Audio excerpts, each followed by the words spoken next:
Welcome to the Real News Network, and welcome back to our election night. I'm sorry, not election night at all. We'll be soon, it's in my head.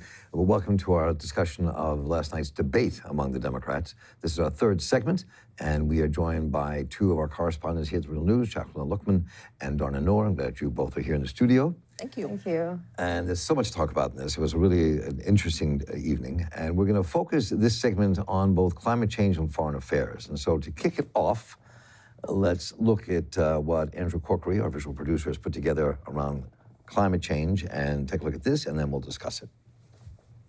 The truth is, even if we were to curb our emissions dramatically, the Earth is still going to get warmer. This is going to be a tough truth, but we are too late. We are 10 years too late. Look, climate change is not a singular issue. It is all the issues that we Democrats care about. It is health. It is national security. It is our economy. And we know this: middle ground solutions, like the Vice President has proposed, or sort of middling, average-sized things are not going to save us. There is no middle ground about my plan. The fact of the matter is, I call for the immediate action to be taken. Thank you, I Mr. also Vice invest $400 billion Thank you, sir. in research for new alternatives to deal with climate change. Mr. Yang, and that's your response. bigger than any other person. Would there be any place for fossil fuels, including coal and fracking, in a Biden administration? No, we would work it out. We would make sure it's eliminated and no more subsidies for either one of those, any fossil fuel. The time is up. Our house is on fire. We have to stop using coal in 10 years. And we need a president to do it or it won't get done. Get off coal, save this country and the planet. We currently have a president in the White House who obviously does not understand the science. He's been pushing science fiction instead of science fact. The guy thinks that wind turbines cause cancer, but what in fact they cause is jobs. Why not have a green energy race with China? Why not have clean air and clean water for all Americans? Why not rebuild our infrastructure? Why not actually invest in the green jobs? That's what the Green New Deal is about. Long before there was ever a Green New Deal, I introduced the most ambitious climate change legislation ever in Congress, called the Off Fossil Fuels Act, that actually laid out an actionable plan to take us from where we are today to transition off of fossil fuels and invest in green renewable energy, invest in workforce training, invest in the kinds of infrastructure that we need to deal with the problems and the challenges that climate is posing to us today. So this is a really important issue, and clearly having Governor Inslee on this panel really pushed the envelope a great deal last night. I think we'll push it even more in this election because that is his singular issue, but he makes it kind of all-encompassing issue. And Dharna, let me start with you and your analysis of what you saw, because I mean, you cover this climate, you run the Climate Bureau for us here, so why don't you describe what you think you saw last night? Yeah, I guess first of all, I was happy to see that it's a very low bar, but I was happy to see climate change raised as an issue at all. I think it's important to remember that when the Democratic Party actually asked its voters what they wanted to hear about at these debates, climate change was the number1 issue that came up, and yet, you know, we still only got 15, 16 minutes. I think just again shows the need for an entire debate devoted to climate change. I agree that I think that Inslee is really, he's pushing the ticket in a way that I think is really important. He's laying the ground for, you know, really using regulation and maybe even the power of the public sector to phase out of fossil fuels by banning them, not just removing subsidies like Biden wants to do. That said, I do think it's important to lift up some of his record in Washington where he's governor. I mean, you know, he has been very strong on his federal proposals, but he was also supporting an LNG plant in the state of Washington, or two, actually, I believe, in the state of Washington until just a couple of months ago. Emissions rose in Washington from 2012 to 2015.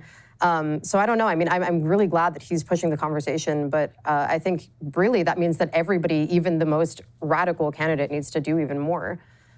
It seems to me, and one of the things about climate change for the entire population of this country also has to do with, you have to really get the conversation in a broad enough way so people all buy into it and understand it. I mean, you know, everything from talking about ending coal, example, right? And that scares workers. Sure. Because they make a real living at coal and steel and all the other things we do. They're the highest paying jobs in America. and you're asking these people to quit their jobs, cut out their industry, and go work for $15 an hour installing solar. I mean, that just doesn't work. So, and environmental justice issues, and involving communities of color and poor communities that are battling all this environmental injustice in our country. There are ways they have to start framing it, I think, to make this the issue that people can understand why, as Inslee said, it's all-encompassing. Yeah, I mean, and I think that what I was looking for one of them to do that I didn't see any of them do was connect all of these different issues, climate change and healthcare and climate justice, and why proposals like the Green New Deal or moving to some program, some very large government-sponsored program that includes a component that is a transition from fossil fuel jobs to renewable energy jobs is desperately necessary. Because, Marc, when you brought up people who work in the coal industry feeling like their jobs are threatened, well, who are some of the sickest people in this country? Right. People who work in the coal and fossil fuel industries. And one of the reasons they stay at those jobs is not necessarily always because they make so much money. It's because of the health coverage they get to deal with the issues, the health issues that they, if they stay at these jobs for long enough, inevitably experience. So if we can tie the need to get off coal to the reduction that people will see in their health issues, and so they don't need these health insurance plans that are offered by these fossil fuel industries that they know they have to offer to their employees, or else their whole workforce would literally die. Yeah, right? 100%. If we can connect that and make it clear to people that this is beneficial, getting off of fossil fuel is beneficial to your health. It will make you healthier, and you will get we'll retrain you for a job in renewable energy. Maybe you won't be making as much money on paper as you were making working in the coal mines for 20 years, but your renewable energy company also won't have to subsidize a massive health insurance plan either. So you won't lose any money. And you will be here for your family, you'll have your health, and you're not gonna go broke. And we save the country. Because we're not saving the planet here, we're saving ourselves. Well, I think that I've had kind of these debates before in different forums, and I think, because one of the things we do miss in these conversations, health is a huge issue, clearly. I think that's a huge issue in this. I think you're right about that. But the money is a big issue, because people who work in the oil fields in Louisiana and Texas, and people who work in the oil fields of Wyoming are the highest paid workers in their communities, and in West Virginia. They're the highest paid workers in their communities. And you can't live their lifestyle. You can't take care of your children if you start working at the wages that we have in renewable, because that's part of the problem. We have this, unions have lost power. Those industries are not unionized. Workers are not making a decent wage. That's where the public option is important for health, I think. But it's a real issue, and I think that you're not going to get the majority of working people in America to really buy in until you start saying that these are going to be, as people said last night, these are going to be union jobs paying union wages. And yeah, I'm sorry, go ahead. Oh no, go right ahead. But this is also why we have to connect the argument for unions in this discussion as well. We can't. The issues surrounding climate change is not isolated issues. It's not just we're going to die in 10 years. Yeah, for sure. That's not it. It is healthcare. It is good union jobs. It is justice for marginalized communities. Yeah. It is keeping fossil fuel plants and refineries out of poor communities. So that people can have a healthy environment to live and raise their children in. All of these arguments are connected. And I was so waiting for somebody to make those connections last night, and nobody really did. Yeah, and Inslee said, he said, of course, all of these issues are connected, but where was the person him or somebody else, where was the person who in the conversation about immigration was going to inject the effects of the climate crisis and climate change into that conversation, the effects of the climate crisis on forced migration? Where is the person who's going to say, okay, we're talking about criminalization, talk about the way that each of you would prohibit the criminalization of people who are protesting fossil fuels, including obviously a lot of the times poor people, marginalized people, Native people, people of color of all sorts. I think that it's so easy to say, yes, this is not a singular issue, and I'm really happy that somebody is finally saying that, especially in the face of someone like Joe Biden. But I think, in order to really take that to the next level, we need to bring the climate crisis into every single part of this debate. It can't just be a 15-minute segment by itself. The climate crisis affects every facet of human life. That's a really important point, too, I think, is that is the problem with all these things, especially climate change you're talking, is that they're always isolated in talking about climate change and not kind of connecting the dots for everybody. And that's what they have to do, I think, exactly what you're saying. Yeah, and I mean, to your point, I think it takes a real economic restructuring. I was pretty disappointed to hear Andrew Yang say that he thought that his UBI proposal would be a good climate justice plan, as in if we just give everybody money, they can have the money to move away from the places that are most higher up. Yeah, exactly. Like, everyone is not going to be able to run away. And frankly, the UBI that he's proposing would not be enough for everybody to be able to do that in the first place. $1,000 a month. But I mean, with Yang last night, not digress just a moment before we start talking about foreign policy, I mean, he's really interesting. He's very bright. Has lots to say, and I think people like his style. And he obviously walked out of that debate last night with a great deal more support and interest than he had walking into that debate. Yeah. But he does become, I think, as you're alluding to, this one-note Johnny in some ways, always coming back to his universal income. And I think that's his main piece, along with a real issue, which is what we don't want to talk about, is automation, artificial intelligence, replacing workers with machines and robots. And America's just not planning or dealing with that because basically capitalists don't care. Yeah, that's true. I was amused at first, but then really disturbed by Yang's answer to everything is UBI. And UBI is a good idea. It's necessary. I think it will address some issues, but it is not a magic bullet. It's not going to fix everything. And it certainly won't fix anything if it's that low and triggers lower wages. And I don't know. I especially think that in the case of something that will affect every part of the world and in such deeply inequitable ways, to say that the UBI is a way to solve the climate crisis is just like mind-boggling to me. But so let's switch gears here and go to foreign affairs. And this was also an interesting conversation that I think took place. I think also was one of Tulsi Gabbard's shining moments in this debate as well. Given that she is one of the few veterans on either stage, last night or the night before. Let's check this out. There are about 14,000 U.S. service members in Afghanistan right now. If elected, will they still be in Afghanistan by the end of your first year in office? Well, first of all, I want to say very clearly that I will not do foreign policy by tweet, as Donald Trump seems to do all the time. A guy that literally tweets out that we're pulling our troops out before his generals even know about it is creating a dangerous situation for our troops in places like Afghanistan. And so I will bring our troops home, and I will bring them home as quickly as possible. This is about leadership, the leadership I will bring to do the right thing, to bring our troops home within the first year in office, because they shouldn't have been there this long. For too long, we've had leaders who have been arbitrating foreign policy from ivory towers in Washington without any idea about the cost and the consequence, the toll that it takes on our service members, on their families. We have to do the right thing, end these wasteful regime change wars, and bring our troops home. I opposed the surge in Afghanistan. This long overdue, we should have not, in fact, gone into Afghanistan. Thank you. When you voted to go to war in Iraq as a U.S. Senator.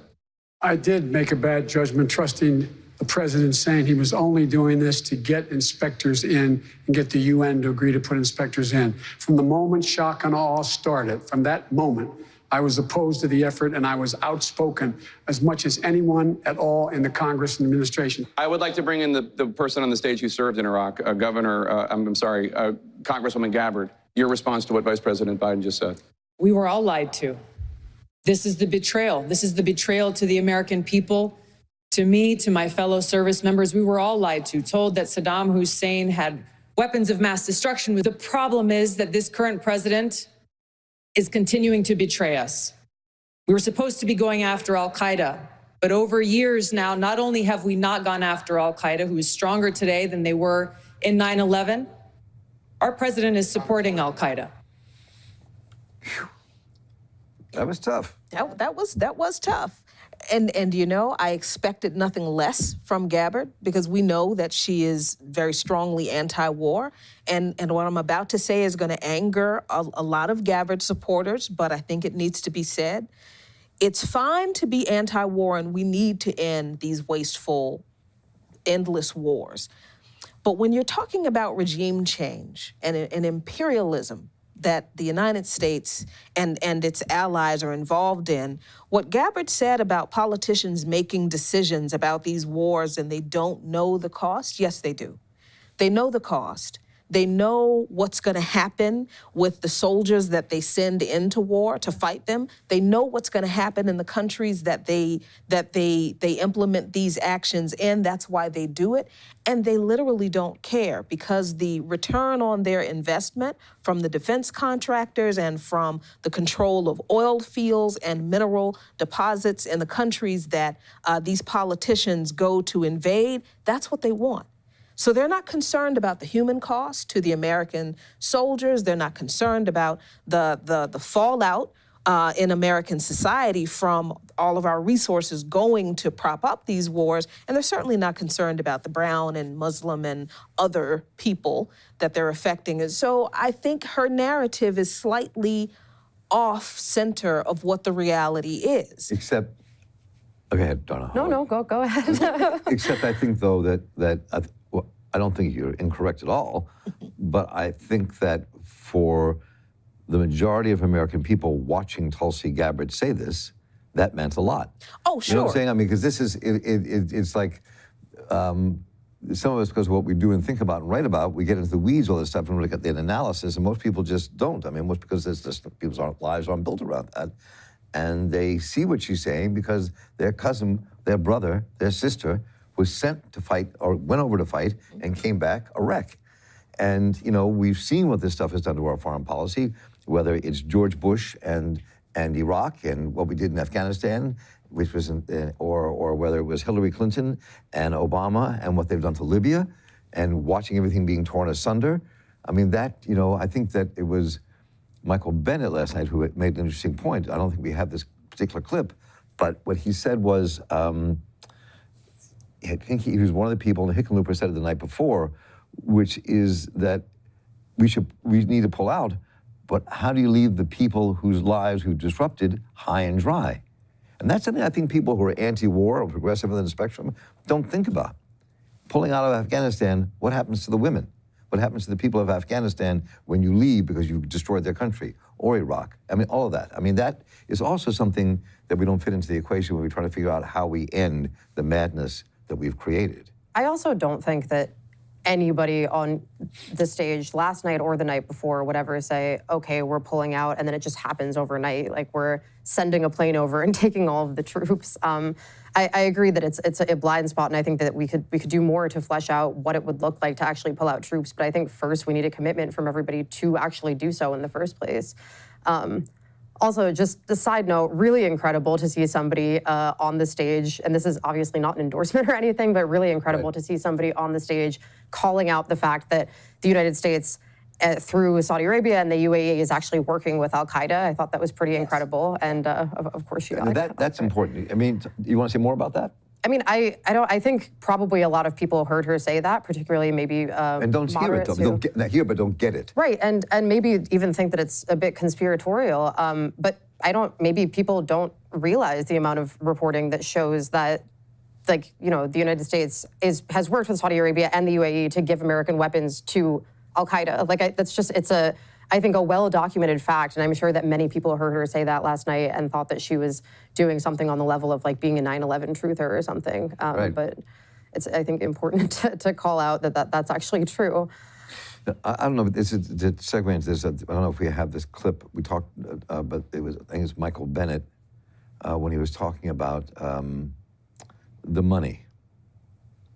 And if we have it, we'll put it up, but we may not have it, but it's where he said we had $5 trillion spent on these wars, these endless wars. Yeah. And what that would mean if it was invested in this country, in poor communities, in workers, in our schools. Right. I mean, that's something that's a really important point, I think, to drive home. Endless wars, by the way, a term that's a long time term that's been used by more radical veteran communities. So I was pretty excited to see that people have sort of adopted that language this election cycle. Yeah. And not to bring everything back to the climate crisis. Oh, please bring it back. But again, the Pentagon, I feel like I've said this a billion times, and I apologize for being a broken record, but the Pentagon is the #1 institutional emitter of greenhouse gases and the #1 consumer of fossil fuels. I earlier was speaking about even Jay Inslee needing to be questioned, and when my colleague Will and I were at Netroots Nation a few weeks ago in Philadelphia, I was able to ask him, you are going to take on, ask Jay Inslee. Jay Inslee. Yeah, I said, Governor Inslee, if you're going to take on the climate crisis, will you also take on the military-industrial complex? Will this mean that you will, remove funding from the military? The military is such a huge contributor to the climate crisis. And he basically gave a very wishy-washy answer. He didn't seem to think that there was any need to do so, even though he did say that he would cut funding to the military. So again, I think all of the funding that's going to these endless wars, to these forever wars, as we've also seen them called, could fund all of the kinds of infrastructure that you're talking about, and something like a Green New Deal. Right, exactly, and something like a Green New Deal. I mean, tying these knots together for people makes sense. Yeah, it does. And to your point about being excited that establishment politicians or any politicians are on a debate stage, on a national stage, using the phrase "endless wars." I was also, and I will give her credit, Tulsi Gabbard saying regime change. Saying the words regime change. I mean, I understand that my analysis is way left, it's way left of the Democrats, of all of them on that stage. So I'm gonna take a view of, look, anything these establishment politicians say is always going to come up short to what I think the ideal really should be for us to be a thriving community nation of people. But I have to understand that you're right, Mark. Most people in America are not even close to that. Most people in America are really looking at, they have two choices, Republican or Democrat. That's really it.